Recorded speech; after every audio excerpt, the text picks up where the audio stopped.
नमस्कार दोस्तों। तो आज की वीडियो में मैं आपको बताऊंगी वर्ण विचार के बारे में कि वर्ण विचार क्या होता है। भाषा की सबसे छोटी इकाई जिसके खंड या टुकड़े नहीं किए जा सकते उसे वर्ण कहते हैं। वर्ण भाषा की सबसे छोटी इकाई है। ये ध्वनि चिन्ह होते हैं जिनके खंड नहीं हो सकते यानी कि टुकड़े नहीं हो सकते।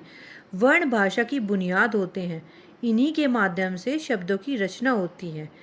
भाषा के शुद्ध उच्चारण और शुद्ध लेखन के लिए इन वर्णों का ज्ञान आवश्यक है यानी कि ज़रूरी है।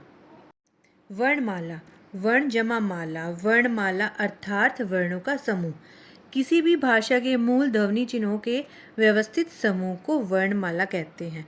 वर्ण के दो भेद होते हैं, स्वर और व्यंजन।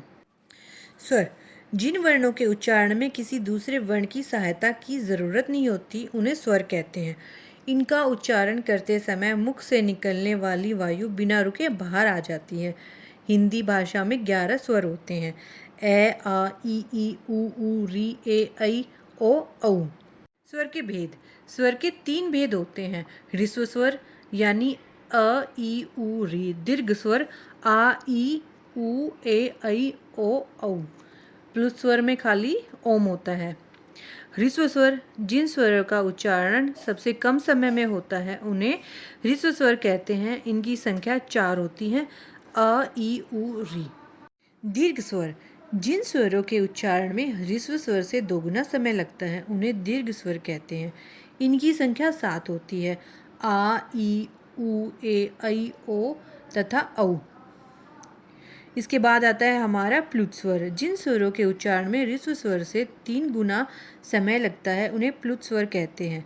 इनका प्रयोग अधिकतर पुकारते समय किया जाता है। इसका चिन्ह ये होता है जैसे ओम आदि। आजकल इसका प्रयोग नहीं के बराबर होता है। स्वरों की मात्राएं, जैसा कि आप लोग जानते हैं जो हमारी हिंदी भाषा की वर्णमाला होती है उसमें 11 स्वर होते हैं और अ की कोई मात्रा नहीं होती, बाकी सबकी ये मात्राएं हैं।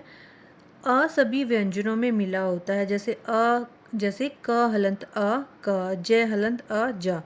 स्वर रहित व्यंजन हम लिख सकते हैं पर उच्चारण नहीं कर सकते, जैसे क, ज, च। र का प्रयोग मात्राओं के रूप में भी होता है। ऊ और औ की मात्राएं र के पेट में लगाई जाती हैं। इनका अंतर ज़रूर देखिए। व्यंजन के साथ जिस स्वर की मात्रा लगती है उसी की ध्वनि सुनाई देती है। अंग और अह अयोगवह कहलाते हैं। वर्णमाला में इनकी जगह स्वरों के बाद और व्यंजनों से पहले होती है। अंग को अनुस्वार और अह को विसर्ग कहते हैं। अनुस्वार, अंग यानी अनुस्वार का उच्चारण नाक से होता है। ये न या म के समान होते हैं, जैसे चंदा, पंख, शंख। इसका प्रयोग पंचाक्षर जैसे कि ड, ण, न तथा मै के स्थान पर किया जाता है, जैसे चंचल, संबंध। विसर्ग, इसका प्रयोग अधिकतर तत्सम संस्कृत शब्दों में होता है।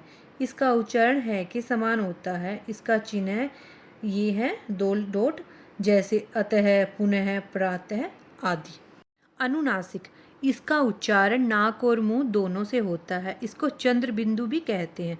इसका चिन्ह आधे चांद जैसा होता है, जैसे चांद, मुंह, आँख आदि। आगत ध्वनि यानी अर्ध चंद्र, इसका प्रयोग अंग्रेजी भाषा के शब्दों में किया जाता है, जैसे बॉल, डॉक्टर, कॉपी आदि। इसी प्रकार से ज और फ ध्वनि भी कहीं कहीं शब्दों के अर्थ भेद को स्पष्ट करने के लिए प्रयोग की जाती है। ये उर्दू फारसी से आई है। जैसे ज़रा का अर्थ होता है बूढ़ा और जय के नीचे नुक्ता लग जाता है तो इसका अर्थ हो जाता है थोड़ा। तो बस गाइज आज की वीडियो में इतना ही। अगर आपको मेरी वीडियो अच्छी लगी हो तो प्लीज़ चैनल को लाइक, शेयर एंड सब्सक्राइब करना ना भूलें। Thank you, bye bye.